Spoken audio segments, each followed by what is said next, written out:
మా గార్డెన్ లో చూడండి శంకు పువ్వులు పూసినాయి చూడండి. ఈ శంకు పువ్వులతో మనం ఒక రిబ్బన్ చేద్దామే. ఈ శంకు పువ్వులు తీసుకొని ఒక గిన్నెలో వేద్దాం.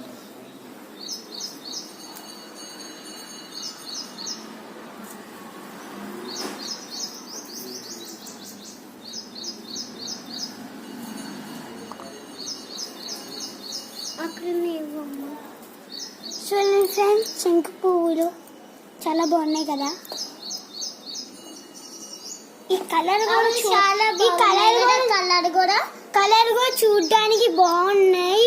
ఈ శంకు పువ్వు అనేది మన ఒంటికి మంచిది. ఈ శంకు పువ్వుతో నేను ఇప్పుడు చూపించేవి చాలా మంచిది.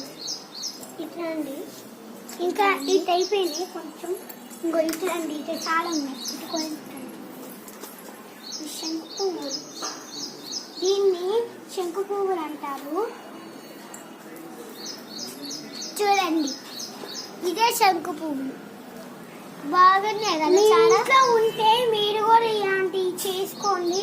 శంకు పువ్వులు అనేవి బాగా బాగుంటాయి, ఇంటికి మంచిది. చాలా ఉన్నాయి అన్నమాట. ఈ శంకు పువ్వు అనేది మన ఒంటికి మంచిది, గుడ్ ఫర్ హెల్త్. అయిపోయినాయి. దీన్నే శంకు పువ్వులు అంటారు. ఈ శంకు పువ్వుని మనం వాష్ చేసుకున్నామే, కొంచెం దీంట్లో నీళ్ళు పోసి ఇట్లా మనం కడుక్కోవాలి. ఒక 2 times అని వేయాలి. కొంచెం చాలు.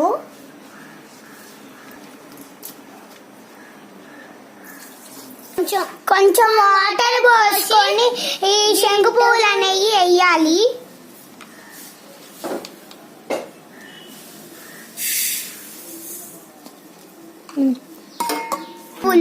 ఈ శంకు పువ్వులు ఒక 1/2 hour వాటర్లో ఉంచాలి, నానాలి.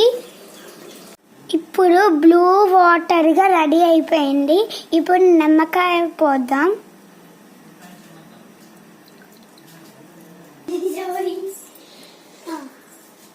చాలు చాలు. ఇప్పుడు చూడండి, నిమ్మకాయ పోవటం వల్ల కలర్ చూడండి ఏ కలర్ చేంజ్ అయిందో. ఇప్పుడు మనం సబ్జా గింజలు పోద్దాం.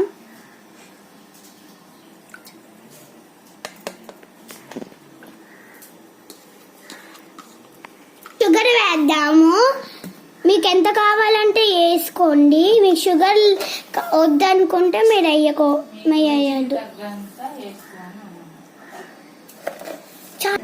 ఇప్పుడు షుగర్ సబ్జా గింజలు లెమన్ వేసాం కదా, షుగర్ కరిగేటట్టు కలపాలి.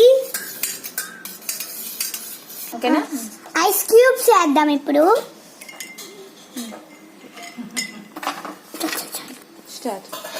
చూడండి, ఇప్పుడు రెసిపీ రెడీ అయిపోయింది. శంకు పువ్వులతో జ్యూస్. ఇప్పుడు తాగి చూస్తాం ఎట్లుంటుందో. కొంచెం టేస్ట్ చేద్దాం.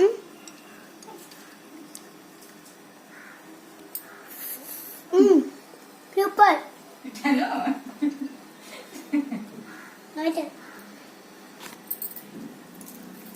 సూపర్.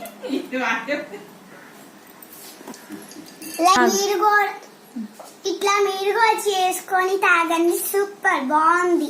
బాయ్. లైక్ చేయండి, సబ్స్క్రైబ్ చేయండి. బాయ్.